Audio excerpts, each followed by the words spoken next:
Hi, Sapora here, biology, and this week we're going to be talking about natural selection. We're finally going to get to the part when we look at how evolution actually works and happens. But before we get to that, I want to take a step back, and look at how we even got to this idea, right? The idea that species change over time was something that biologists had been thinking because of the observations they've been making, and we looked at that and all the evidence for evolution. So biologists were stacking all these things up, and it looks like things change over time. Where do our ideas in general come from, right? Where do our ideas about the world, et cetera, even ourselves come from? We're going to take a look at that. Then we're going to look at natural selection. So we're going to do a little history of knowledge and time. Let's zoom back. Okay, good. So we know that life on Earth is 3.8 billion years old. We know that the Earth itself is 4.5 billion years old. And throughout that 3.8 billion years that life has existed, most of the time life was tiny microbes in the ocean. If you were to have flown over Earth with a spaceship or some kind of probe looking for life, you probably wouldn't have seen it. You would have seen bare rock and oceans. It didn't seem to be filled with life unless you had a microscope. Big things, multicellular things, animals, plants, fungi, they didn't come around until more recently, in the last billion years, really. And then that was still in the ocean in the forms of things like this. Or even simpler, things like this. This is a sponge. It's actually an animal. Then life moved on to land. Ta-da! Right? First in the form of mosses relating to green algae. They moved out of the water, liverworts, mosses, and then ferns and trees, etc. And then animals started to follow. Then we go through the early animal period with amphibians, and then we get to the age of reptiles. The dinosaurs rule for almost 200 million years. Dinosaurs go extinct, and then it's the age of mammals, right? And we see the radiation of mammals around 55 million years ago as mammals start to move out across the landscape and dominate the Earth. We looked at pictures of like different types of horses and camels, right? And giraffes and all the different types of mammals that have existed, right? Since the dinosaurs went extinct, and mammals have been taking over. And us and our ancestors, pretty recently, just in the last couple million years. Our particular species, Homo sapien, is less than 1 million years old, and we came out of Africa. And we really came out of Africa and started to spread around 100,000 years ago. So right over here, Homo sapiens step out of Africa and start to spread across Europe and Asia. There were other types of humans alive and around during this time. Neanderthals and another species called Homo erectus already was in Europe and Asia, about 2 million years. There were different subspecies of them. So at some point, we could have looked left and right and seen other types of humans, just like a coyote can look over and see a wolf on one side and a fox on the other. Now we're the only one left. In our particular group, we still have our other relatives, right? Chimpanzees, bonobos, gorillas, orangutan, apes. Okay, about 75,000 years ago is what some people call the cognitive revolution. There's other terms for this, but it is when archaeologists and anthropologists start to see clues that humans become self-aware. We become conscious. We become aware of ourselves. We start to invent things like religion and cultures around that. We see carvings and artifacts. One of the older ones is a carving of a bear's head on a human body with like a cape or robe type thing on it. So we start to see religious symbols, and we start to see signs that language, right, starts to develop in us. And so hunter-gatherer groups of about 25 people with tribes up to about 500 start to spread across the planet. And, well, we're good at what we do, right? We're good at what we do. But our group sizes are still pretty small because we don't have any written language at any point like this. We don't have agriculture. We kind of follow the food where it goes. And you can't really get super huge group sizes unless once you get up to about 500, which is pretty big, which is bigger than any other primate that's out there. And that comes with language, and that comes with things like religion. The early ideas are that religion was created to kind of hold us together, to give us a common theme and a common story. That, all of us are in this together, in this particular group. Without language or religion, the biggest group sizes you see is about 20 to 30. Over that, it's hard to keep track of who is who and trust other people and have relationships with all those people, right? But religion gives you a relationship even if you don't have a relationship, so to speak. So it ties people together. Okay. Not much. It's like huge advancements go on. People move around. We see these civilizations. But then around 10,000 years ago, we see a major change, forming huge and large civilizations. And what fuels that is the invention of agriculture. People invent agriculture for the first time. And we see huge cities start to pop up as a result of this. Because now we can grow and store food. And we can feed thousands of people, right? And so religion even becomes more instrumental in holding these groups of people together in these large cities that we start to see. They call this the Neolithic Revolution. There's a link there. Okay, other cool advancements 5,000 years ago, language, philosophy, math, science, writing comes into play out of our language. We invent writing. So we take language and we put it down. And actually, the main reason for it was to keep track of debts and property. When you got large civilizations starting to form with agriculture, it is hard to keep track of who owes who what. So it's contracts and it's legal stuff is the first real use of writing. And then it goes into recording ideas and things like that as well. So that is a huge step. Philosophy, math, and science are also born during this time as well. We're recording our ideas and things like that. Then, around 2,000 years ago, we hit a period of the Dark Ages. Before this, we had the Greeks, and we had these big civilizations, the Romans.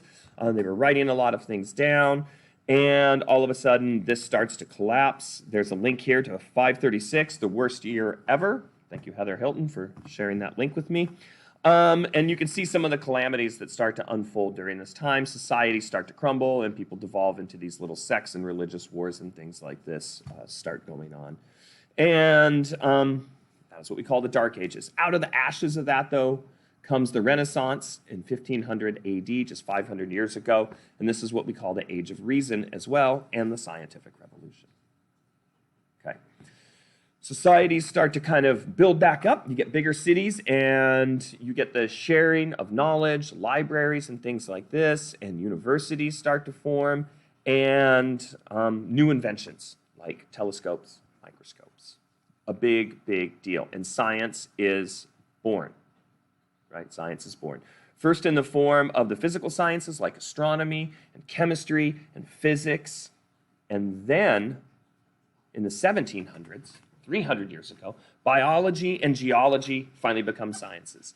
These were both kind of fields that were reserved in the realm of magic, right? You couldn't really study life. Life was something super special. Life was something divine. It wasn't something you could study. And then with the invention of the microscope, and even before that, this guy, Carl Linnaeus, writes the book Systems of Nature over here in 1735, and he starts classifying things using the system we use today. And he puts things into groups based on their relationships. You're in families, Giraffidae, right? The horse family, Equidae. You're in the pine family with trees, right? Or the buttercup family, the rose family. He classifies and starts grouping and naming all the plants and animals. Invention of the microscope leads us to understand that all living things are made of cells. So we are actually connected. I am more like this plant than I am different, actually. When you look down at the cellular level, we have more parts in common than we do that are different. Kind of cool. And then geology becomes a science, right? And geology, that was magic stuff, right? There weren't processes that made mountains. Gods made mountains, right? You made someone mad, they made a mountain blow up. Then you had to chuck a couple goats in it. Well, turns out that's not actually how the world works. There's processes. Slow processes, but things you could study and explain. Natural ones. There's explanations for mountains. There's explanations for canyons. There's explanations for earthquakes and volcanoes. And this guy, Charles Lyell, writes this book in 1830, first geology book ever. Why am I covering all of this? So we have to understand where we got to this point that species change over time, the understanding of evolution. Everything's building up to it. We see that things are related. We see that things are made of cells. We see that all living things are made of cells. We say that all cells share these characteristics. We start to see with geology that the Earth is really old and processes can be explained. And then along comes this guy, Charles Darwin. Okay? You don't have to know when he was born, the exact year. I don't test on that. But he was born in 1809 in England, and he studied biology with the focus on classification, with the focus on this stuff over here, grouping things and what they were in, and taxonomy. That was his big deal. Okay. He worked as a naturalist from 1831 to 1836 aboard this boat, the HMS Beagle. And he was 22 years old. He spent, 5 4 or 5 years on this boat. And once he left England, he was gone the entire time, sailing around the world. It was a deployment like you would get in the military back then. And this was a government boat sent to map the southern tip of South America. He was a naturalist. A naturalist is someone that basically studies everything nature, plants, animals, geology, everything. Kind of an all-in-one kind of bucket specialist back in the day. And every government boat sent one along to document and find new things and bring them back. This was an age of discovery. Every time a boat would come back after being gone 4 years, they would open up and unload all kinds of new things no one had ever seen before, right? What's an emu? Ostrich? A giant bird that runs? Cool. So he was excited to go at 22. It was a great opportunity for him. And he went to go map the southern tip of South America. Darwin documented and collected all things nature, as I just mentioned. Now, the reason the boat was going down into here and spent so much time down here was because during this time, right, boats sailed off and disappeared all the time. And this was the southern seas down in here. It's all water down in here if you look. It's all land up in here, all water. So boats would sail off down in here and never come back. They didn't have GPSs. They didn't have radios. Once you're gone, hope to see you in a few years. Right? So the idea you could sail off the edge of the earth, or there were giant krakens down in here. Mostly they just, ran into storms or ran into rocks, and they didn't have good navigation equipment. They didn't have good maps. So they made this map here, a super detailed map of Tierra del Fuego, the southern tip of South America. Also just a really cool name, Tierra del Fuego. Whenever you add del Fuego onto something, it sounds awesome.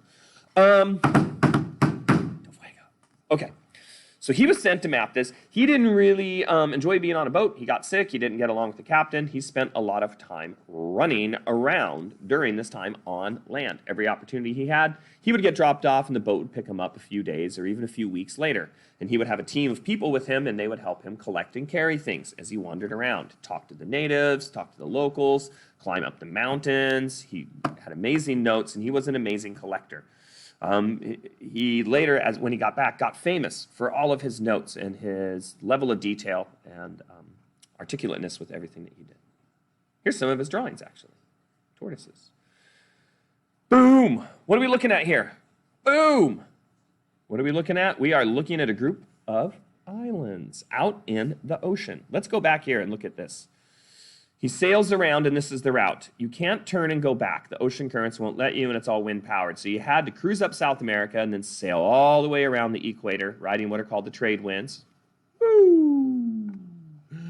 And it would push you all the way around the planet, and then you could cruise up right here along the African currents back to England that way. That's how boats did it back then. So as they're leaving, they cruise by this group of islands right here as they head out. Right on the equator, the Galapagos Islands. Sailors knew about these islands, and they would stop there to get the last bit of food and fresh water.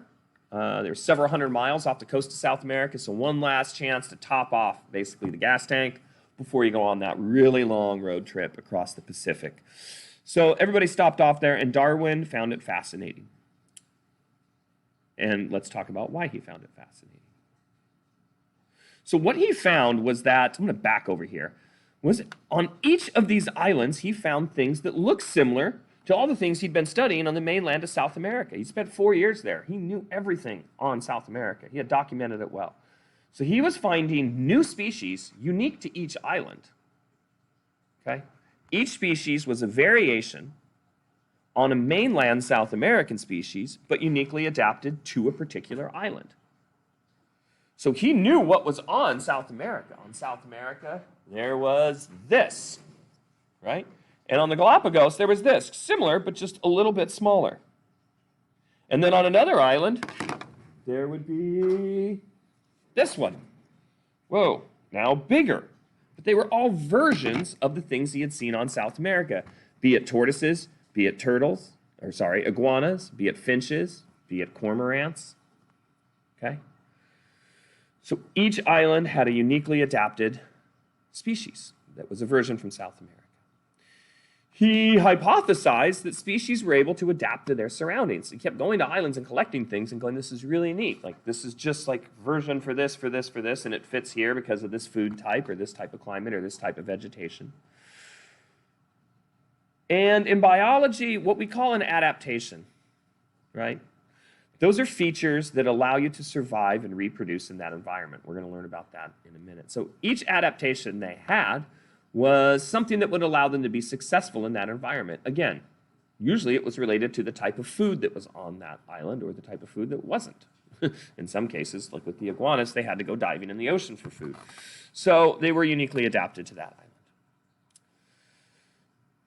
So he hypothesized species are able to adapt to their surroundings. They are able to change over time. And he spent, when he got back, the next 23 years testing this and many other hypotheses in order to form his theory of evolution by means of natural selection.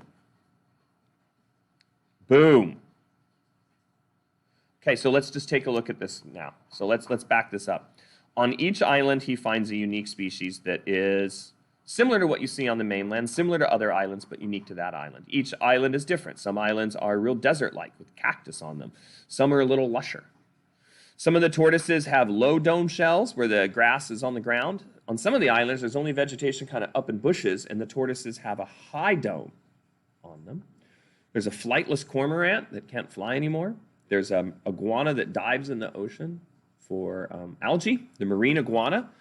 Similar to the iguanas, black iguanas you would find on the mainland, but the only iguana in the world that dives in the ocean for food.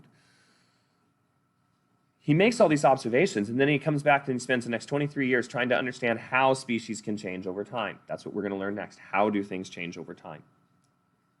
So, observation, right? In science, we start with this. Remember the scientific method. Observation, ask a question, make a hypothesis, right? Which is an explanation, an answer to that question that you haven't tested yet, okay? So come up with an answer to that question and then test that answer. Test it. Then analyze the results. Then come to your conclusion, right? Just boom, boom, boom, boom, boom. It's 6 steps, but they make sense because they go in order like that. So first thing, observation. Different yet closely related species are adapted to different environments. Different yet closely related species are adapted to different environments. On each island are different types of finches, but they're all finches. And the mainland of South America has this common finch, and here are different versions of them, but they have different bills for each island. Look at all these different finches for all the different islands. Some islands have multiple different finches because there's different types of food. So while some might eat this type of seed, some might specialize in another, and they start to kind of evolve and branch out, just like we have multiple different birds here for different types of foods. Right? You have some birds up in the trees, some birds on the ground, some birds in the bushes, some birds out in the middle of the lawn pulling up worms. So these are all the different types of finches from the Galapagos. Pretty amazing. Questions. Do species change over time to fit their environment? And if so, how do they change? That's the question he's left with. So Darwin then returns to England in 1836 and begins experimenting and collecting evidence. This is what scientists do to answer these questions. Do they change and how do they change? He spent the next 23 years testing and analyzing. 23 years. Where is it? I have it somewhere here. There it is. And conclusion, in 1859, he publishes this book. This is one version of it. It's called The Origin of Species by Natural Selection, or by means of natural selection. And his conclusion, evolution equals a change in species over time. Okay, this isn't just some random crackpot idea. This is a whole ton of evidence and observations that he's made, not just in the Galapagos, but he works with other scientists, he does a bunch of experiments and tests, and comes to this conclusion. And he's not the only one that's come to this conclusion. Scientists again and again and again in the field of biology have found evidence that supports this. And now we can observe and see it. So evolution isn't just an idea that hasn't been observed, it's something observable, right? Fact, it happens, okay? And the theory of evolution by natural selection explains how it happens. But we can observe evolution, we see it all the time, right? We're dealing with it right now with coronavirus and new strains coming around already. So, it happens. Here's from Darwin's notes. He has this famous, I think, from one species, right down here, one. As we branch along, over time, you get many different species, some more closely related than others, right? And he writes at the top, I think. Then he goes and he works on it for 23 years. Pretty cool story. One of the things he looks at then is this. Selective breeding, artificial selection. So write this down. There's two types of selection, natural and artificial. Natural is what happens in nature. Artificial selection is what we do. We do this all the time. All that it is farmers and breeders allow only organisms with desirable traits, characteristics they want to reproduce. So I plant 100 seeds, right? And I go through my crop and I find the 2 that have the biggest corn stalks and the most delicious. And all the other ones I harvest and eat, but I don't let them reproduce. And then I collect seeds from just these ones, and I plant those next year, and I crossbreed them with my neighbors who also has the biggest and most delicious, and we keep doing this year after year. This is what corn looks like in nature. And Native Americans, right, over 10,000 years, 12,000 years, 4,000 years ago in Peru, here was this, now we have this. So they got it from here to here, and then they kept advancing it over thousands and thousands of years. Each year, a little bit better. Each year, a little bit better. Because out of 100, you're going to get some that are worse, right? Of course. But if you select only the best, then you're going to be selecting for the traits you want, and you'll see a change over time. In a direction, you're pushing it. So humans do the selecting, not the environment, not nature, right? And from one, you get many different breeds over time. These are all the different types of corn that are out there now. Okay, we did this not just with plants, we did this with animals. 8,000 years ago, the African zebu is a wild African cow in the bovid family, and zebus were turned into modern cows. Here's some old sculptures of them. So thank you, zebu. Tillamook loves you. From the zebu, we have created 800 different types of cows today. All cows domesticated are zebu relatives, descendants. Zebu's the ancestor, right? Choo-choo. So again, that common descent, right? That common ancestor back there. If you're related, it means somewhere back you have an ancestor, and all cows can trace their evolution back to the zebu in Africa 8,000 years ago, when some zebus were taken and started to be domesticated. Domesticated for pulling plows, right here, and then eventually for milking and meat and other things. And now we've got all the different breeds we have today. We have created these. We have selected for certain traits. 12,000 years ago, dogs. All dogs come from wild wolves, the gray wolf, Canis lupus, and we have created all these different breeds, okay, over time. And what we do is we take a group of these dogs and they have puppies, and then we pick puppies with the traits that we want, and we only let those puppies breed with other selected puppies. And this happened not just here, but in Europe and in China and in India, and all of these different breeds have been created. And then some people would take these dogs and go over to China, and maybe they'd crossbreed those and create new breeds. In England alone, there's several hundred different breeds, I believe. I'm not sure how many total breeds of dogs there are today, but there's a lot. All of them come from gray wolves. We have selected for certain traits. And in a short amount of time, with a lot of reproduction, think about how many puppies you can have in 12,000 years, right? With all the dogs across the planet breeding every year. It's ridiculous. So over different generations, we can slowly select for specific traits, and then we'll see a change over time, starting from here and then ending up here, again, over time. This dog does not give birth to this dog, right? It gives birth to something in the middle, and then on and on and on, step by step. One of the things that Darwin then studies and actually breeds are pigeons. So he sees artificial selection. You see evidence of it in all the domesticated plants and animals of the time. And he says, well, look, species do change. I can see it. We've changed species.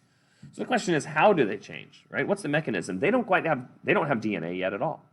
So they don't understand how we inherit traits or even mutations. That comes later. But Darwin starts to then breed pigeons, because pigeon breeding is a fun deal. From this group, we've created these. Right?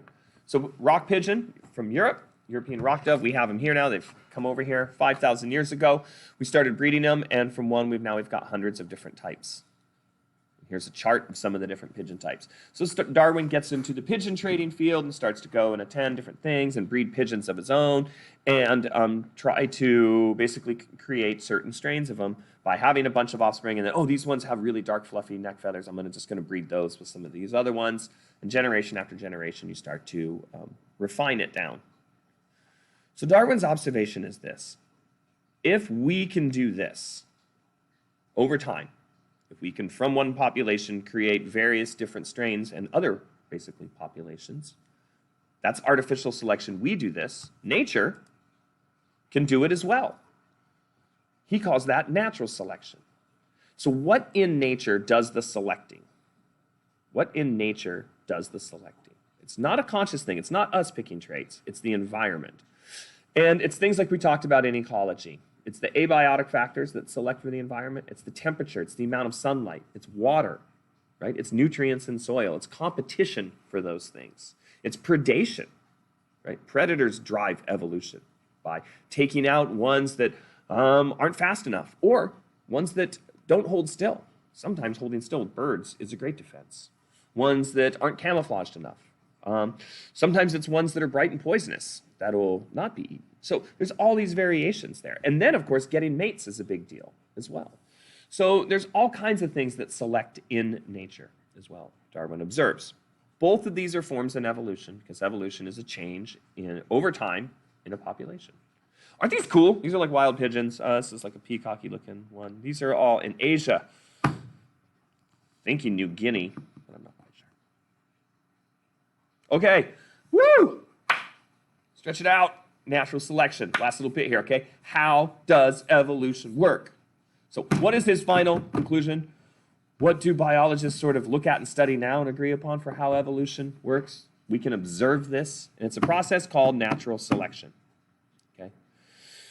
And a real sort of textbooky simple example would be predators selecting for mice by color, and that is the second, one of the activities we have. We'll be looking at that. There's been some recent studies done in Arizona over pocket mice populations in the desert, and they can track this. So here's how it works. There are 4 steps to natural selection, and you need to know these, okay? So write these down, and I'm going to quiz you on them as we go along. Okay, step 1, overproduction. You guys know what these are right here? Any guesses what these are? Some might say fish eggs.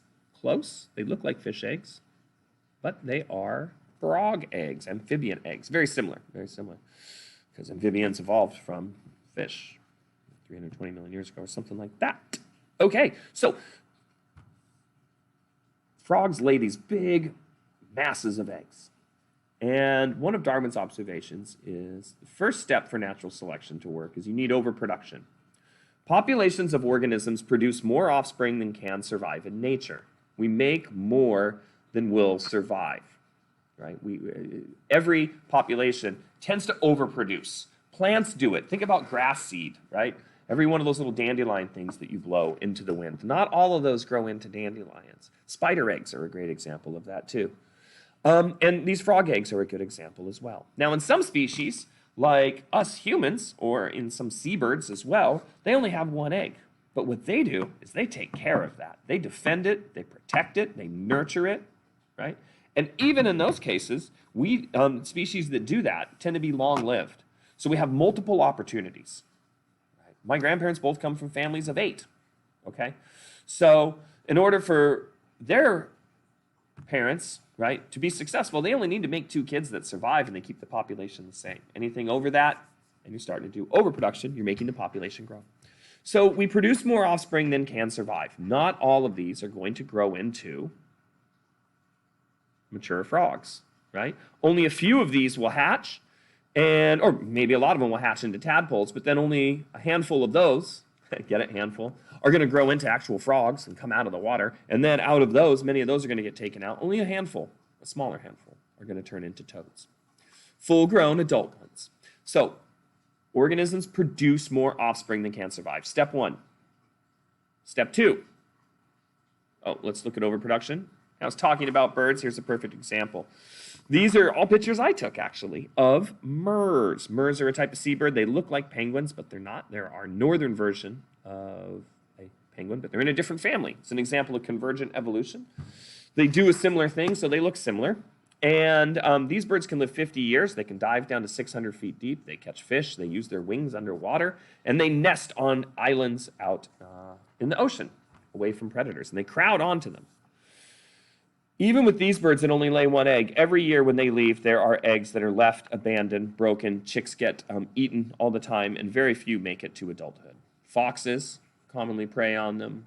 Eagles, gulls, ravens, peregrine falcons. There's a lot of predators for these guys out there, but they keep coming back year after year, and every pair of birds, well, these birds can live, like I said, over 50 years, they have multiple opportunities to be successful.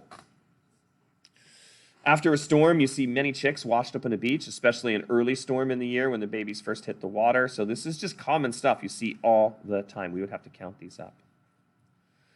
So the second step after overproduction is variation. And variation states this: individuals have natural variations in the traits inherited from their parents. What does that mean? It means that every single offspring is slightly different. Not all are the same. Unless you're cloning, which you don't, right, in sexual reproduction, you do that to create variation so that each one is slightly different and has a unique set of traits. They inherit their traits from their parents, but their particular combination is unique, right? You are different from every one of your siblings. You are different from your parents, but you are more like them than anyone else, right? And if you do a 23andMe or a DNA test, you can find cousins and things like that because you share DNA traits with those people more closely than anyone else in the planet. Same thing with these frogs. They share traits, but there's variations. So what are some of the variations you guys see here in this image? Same, but different. How do they look different from one another? One of the things you might notice is some are red, some are green, some are more gray. Some have a really strong line down the middle. Some have less of one. Maybe some have more spots than others. Maybe some of the spots are bigger. Some are smaller and more frequent. Some might be smoother. There'll be all kinds of variations here. Some are going to have longer legs or toes. Some are going to be a little thicker than others. Some are going to have bigger eyes, or all kinds of things. And then there's going to be behavior variations. They're all going to be similar, but each one slightly different in its own unique ways. So overproduction, variation. You have a bunch, and they're all a little bit slightly different than the parent. What are some variations you can see here in these populations? Look at these big populations. Oh, these are some type of a wild ox or bison-y looking thing from Africa. I love their beards. Well, one of the variations could be in the beard. Here's a wide beard. Here's a narrow beard. In the horns, some of the horns are wider than others. Some might be narrower, right in here. In the size, and all kinds of variations here. Every group has variations, and you can start pointing them out. Yes, they're similar, but they're all slightly different. Okay, this leads us then to the third step. You've got overproduction, you've got variation. Now we need some type of a selective force. What are we going to select for? Well, not all those variations are good in nature or beneficial. Some are going to help you, some aren't. The ones that help you, we call adaptations. So what am I pointing at here in this picture? Can you see? That's not my toe, that's my finger. Someone once said it was my toe, and that would be a gross toe. I'm pointing at something here in Alaska in the tundra, and it took me a while to find this. Right here is a bird nest with little tiny eggs, and I think there's a baby bird in there. Hard to see. That's the point. Here are the baby birds hiding in the nest. Here, this little baby sandpiper. Here's the eye, and here's the little tiny bill on it. These have just hatched. Look at the coloration on them, and there's several. This one's got its head on the back of another one, and there's at least a third one here. Usually 3 to 4 in a nest. Here's another bird. This is a rock ptarmigan. This is a female. These blend in really well. When you come around, they sit really still, and man, you can just look all around and miss one. Scanning with binoculars, you really have to look close, and usually only you catch them if they're moving. So what is their adaptation? Their adaptation is camouflage. Adaptations are inherited traits that give an advantage in the environment. Out of all those variations, some of those are going to be adaptations. Some of those are going to be advantageous to you in that environment. Some are going to suck and not help you, and you're probably going to get taken out quicker or not live as successful of a life. So adaptations are inherited traits that give you an advantage in the present environment, and you don't make them. You are born with them. They are inherited. That's such an important point here, right? So one of the biggest misconceptions in evolutionary pop culture thinking is that I change in my lifetime. If it's cold out, I'm going to grow more fur. Nope, it's not how it works, okay? What happens is, out of 1,000 people born, if it's cold and we don't have any heaters, only the furriest people are maybe going to survive or have a slight advantage. Maybe live just a little bit longer. Maybe make it through the night just a little bit better without shivering and have a little more energy in the morning. All kinds of little variations. So they're going to be more successful. But they didn't get hairy, they were born that way. It's inherited traits that give you an advantage in the present environment. So camouflage can be one trait, maybe being like this crane here, big and aggressive, and I'm going to peck your eyes out. That's how they roll there in their environment. There's different types of traits that give you an advantage. In long-tailed ducks, it's the ones with the longest tail that can stick it up in the air and squawk the loudest to get the ladies, that then pass along those traits. So it's not always camouflage. Sometimes it's being really like, woohoo, here I am, that works. Whatever trait in that environment that gives you an advantage is an adaptation. Some traits are better suited than others, and these variations are what we call adaptations. I have an example that I do with this, and let me go and grab a couple of my eggs. Look around and see where they are. I will grab them in just a second here. There they are. Okay. So here's an example of an adaptation. Can you see the frogs in all of these pictures? All of these are different types of the same frog, the one I've been showing you, the western toad, Bufo boreas. All of these are different versions of that same toad that live in specific environments. So this one is camouflaged to blend in with granite rock. This is the Sierra toad. These are western toads, but as different subspecies that have evolved to live in the Sierra Mountains with the granite rocks. They're camouflaged. This is a greener one, of course, that likes to live in this kind of wet pondweed. Here are some that are on the barks of different trees. In certain environments, that's where they hang out and feed, and that's where they're camouflaged to. The individual toad, if I took this one and put it here, it would not turn into a gray toad. That's not how it works. That's magic thinking. But if this one had 1,000 eggs, right, and produced 100 little frogs out of those that were running around, the ones that were the most camouflage out of those, maybe a lighter green even, would be the ones that would be successful and survive. The other ones would get taken out. They have an adaptation. You are born with your adaptations.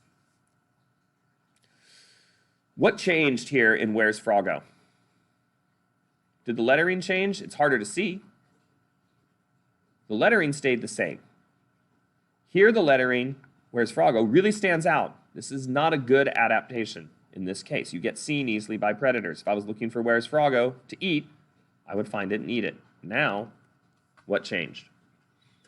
Not the individual, but the environment. You are born with your traits. Where's Froggo's Where's Froggo for its lifetime. But if the environment changes, what may not be an adaptation may be one in a different environment. So why evolution works, right, is because we have all these different environments around the planet, and environments change, and species change to fit those environments over time. So you're born with your traits, and your traits work in your environment. They are advantageous in that particular environment. One of the observations Darwin makes is you could look at an organism not knowing where it's from and make guesses about its environment.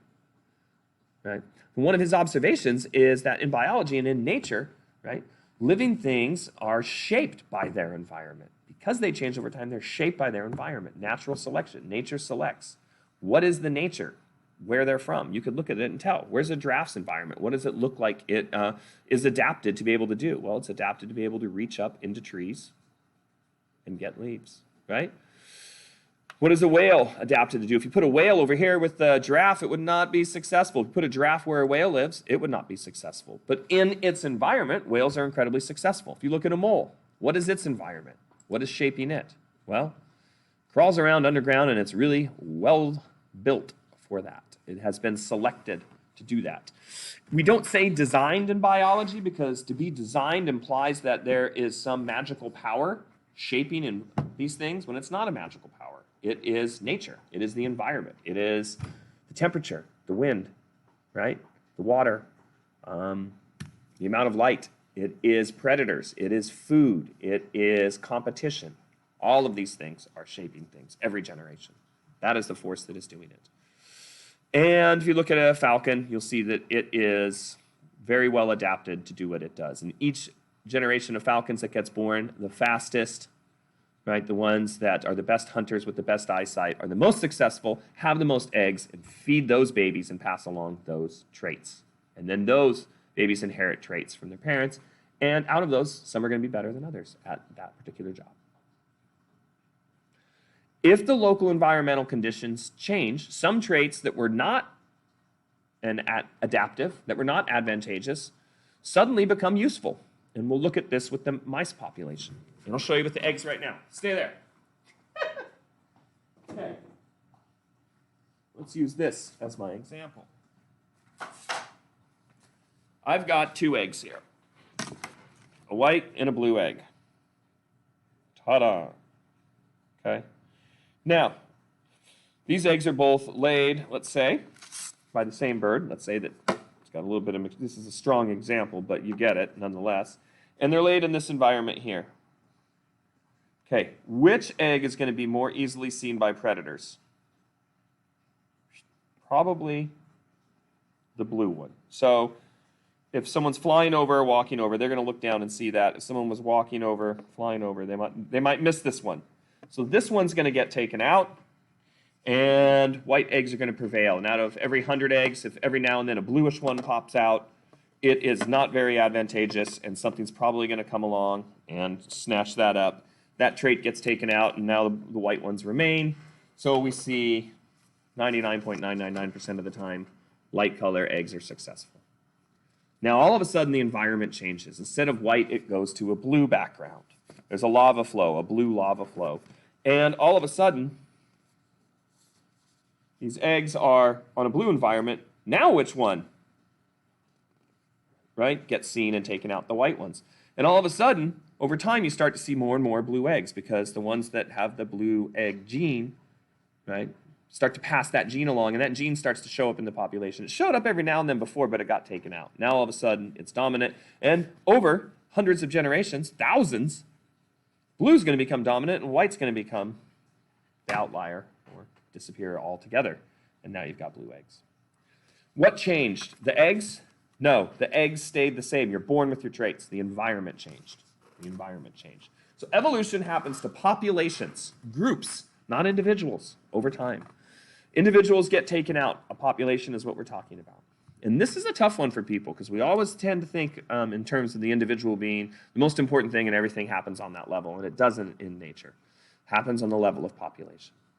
Okay, we've got overproduction, more born than will survive. Variation, everybody's a little different. And adaptation. Some of those differences are advantageous. Some of those differences help you in your environment, right? And you're born with those. So if you're born tall, you're tall. And if the environment says, hey, being tall is helpful because it's flooding and we all need to stand up to here, great. If the environment says you better be able to crawl down through that hole over there, being 6'7" is not going to be helpful. So now all of a sudden, being smaller is advantageous. Depends what the job is, okay? Depends where you live. Leads to fitness, okay? Fitness is this, step 4. Adaptation, some traits are better than others, fitness. Individuals with adaptations that work best in their environment survive and reproduce. These are said to have higher fitness. Fitness is not how buff you are. Fitness is how well you pass along your traits that made you successful in the first place. You have to survive and reproduce. If I say fitness, I want you to think of 2 words, survive and reproduce. It's not enough to survive. If my traits allow me to survive really well, but I never reproduce in my lifetime because I'm hiding on the top of a mountain in the back of a cave, I don't pass those genes along. I don't pass that trait along, and those awesome traits that I had die with me. And they don't get spread out to the population. It's about populations. So you have to be fit, means in this case, you have to make a lot of babies. Now, in our present world, that is not very advantageous. It's too many to feed, right? So it turns out that having just a few and raising them well is the way to go. Am I funny? I think I'm funny. Anyway, so biological fitness means survive and reproduce. So let's start here then. Let's start with overproduction and then variation, right? All of these do not grow up, but then some do. So more are born than will survive. And now we've got a handful here, and they're all a little different. Adaptation. The environment that you are living in, some of these are advantageous to live in this environment. Which ones of these would this one be? Maybe this one here. All these other ones get eaten. This one didn't change to fit the environment. It was born with the traits that allowed it to be successful in that environment. And even a slight advantage, still an advantage. So this one then has an adaptation. So now we're overproduction, variation, adaptation. This one here has an adaptation to this environment. And then fitness. This one goes and finds another frog that has survived as well. And they make babies and they pass that along and the cycle continues again now. Back to overproduction.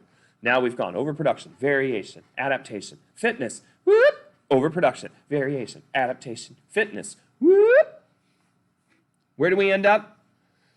We end up with evolution over time. Natural selection plus time equals evolution.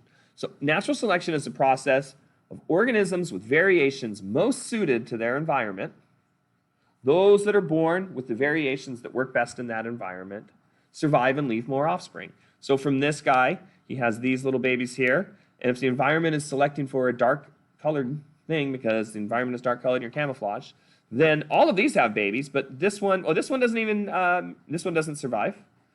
This one has kids, and then this one does, and these survive, but then this ones don't survive, and these do, and over time, you see a change in that population. This didn't give rise to this. It was a slow change over time. What's the difference between natural selection and evolution? Evolution is a change in species over time. Natural selection explains how that change takes place. Natural selection is here. It is an event that happens. Each generation goes through it. When we're born, everybody's different. Some of those differences help you survive. And if you have a difference that helps you survive and you're successful in finding a mate, then you're fit. And then back to overproduction, natural selection, natural selection, natural selection. Evolution takes time. Natural selection over time in a population equals evolution. So natural selection plus time equals evolution. Evolution happens over time.